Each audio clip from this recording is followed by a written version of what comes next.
A lot of organizations here in North Alabama have got together to present a justice rally.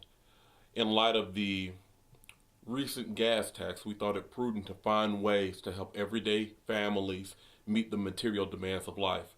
And what we've agreed is that the grocery tax is an unfair tax. It's violating the individual rights of families who are already cash strapped, who are already struggling to make ends meet, and that our Alabama legislators should work towards universal trade schools. It's a great way to provide an educational pathway for those who don't want to go to college, who don't need to go to college, but still need a in-demand skill.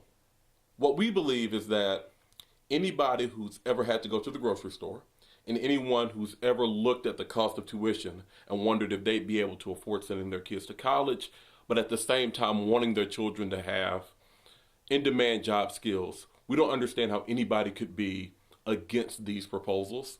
Alabama is in the bottom 20 in tax equitability. So what that means is that Alabama, after we impose our taxes, we actually see a greater rift in income disparities between the top fifth percentile and the bottom 60. In the state of Alabama, if you make $50,000 or less, which is about 60% of the state, the rate at which your income is taxed when you factor in state taxes and consumption and excise taxes, you have a larger percentage of your income tax than somebody who makes $180,000. That's not fair. We believe that it's time for everyday working families to experience tax relief and that our legislators work towards creating opportunities that help all Alabamians, especially those who are struggling to make ends meet, plan for the future, and find out ways to create pathways of opportunity for their students and their children. We believe that this is a great way to start. Alabama is one of three states, only Alabama, Mississippi, and North Dakota tax fully groceries without offering offsetting tax benefits. And because people who are on the lower rungs of the socioeconomic ladder or working class families spend a larger percentage of their incomes on groceries, household goods, those types of consumption taxes have a disproportionately negative impact on people who are struggling. It's time for Alabama to offer some tax relief for its citizens. Now, we just witnessed a very unpopular passage of this gas tax, which is set to go in effect.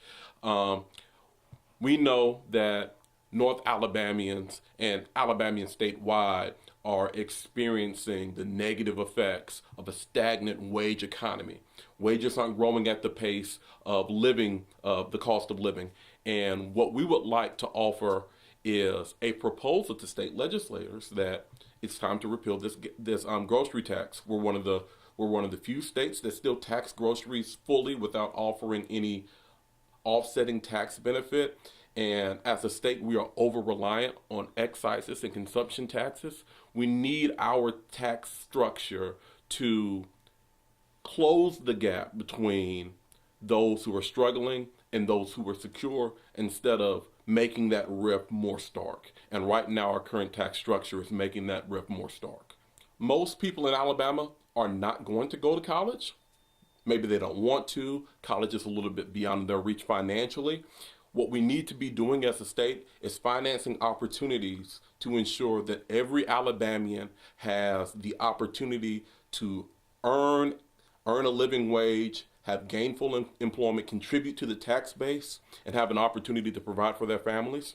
All around us in America, we are finding that states are prioritizing education spending, and trade school.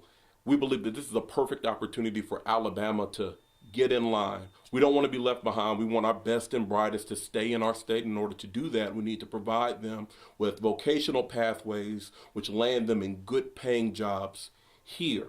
We want our state to begin to prioritize trade skill programs that will attract companies to come here, set up shop, and hire from within our state. We want people who live here to be able to work and live happily without having to worry about if they're going to be able to find a job that pays them enough or if they have the skills to find jobs that are able to cover the bills. Another thing with trade schools is that it's a great opportunity to introduce some much needed criminal justice reform. Our state has been spending massive amounts of money on refurbishing, or recreating, or building new prison constructs. The best way to combat criminality is to provide somebody with a job. And what we could do through this is invest in our future. We could provide people who otherwise would need to finance their life through underground economies with legitimate work. And as a state, what we know is that eventually we're going to have to pay for this.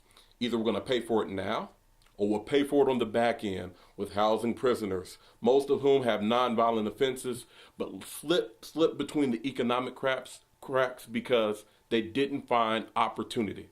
If our state can, on the front end, offer opportunity to people who otherwise would seek other pathways, we will be able to provide some great jobs, give some opportunity, and do some criminal justice reform and not be so reliant on warehousing people. We can be expanding the tax base instead of warehousing people on the backs of our taxpayers. One thing that you might find interesting is that there's this thing called the opportunity youth gap. People between the ages, or youth between the ages of 16 and 24, about a fifth of them aren't enrolled in school, they don't have gainful employment, and they don't have a job skill. And if you don't make it from 16 to 24 without either acquiring a job, an employable skill, or a degree, you're going to go on to be a tax taker. You will be someone who will be dependent upon SNAP and income assistance and housing assistance, which costs more than providing economic incentives on the front end for people to go to work, get great job training, and have opportunity to be self-sufficient. We can get in front of this issue instead of paying for it on the back end if we can start prioritizing financing trade school and vocational training on the universal level for our state citizens, instead of hoping that people who did not have opportunity, who are willing to work hard but could not find things that they could afford to train them to do work. What happens when those people need money, can't find gainful employment, but still have hungry mouths to feed? They go into underground economies, and nobody in Alabama needs that.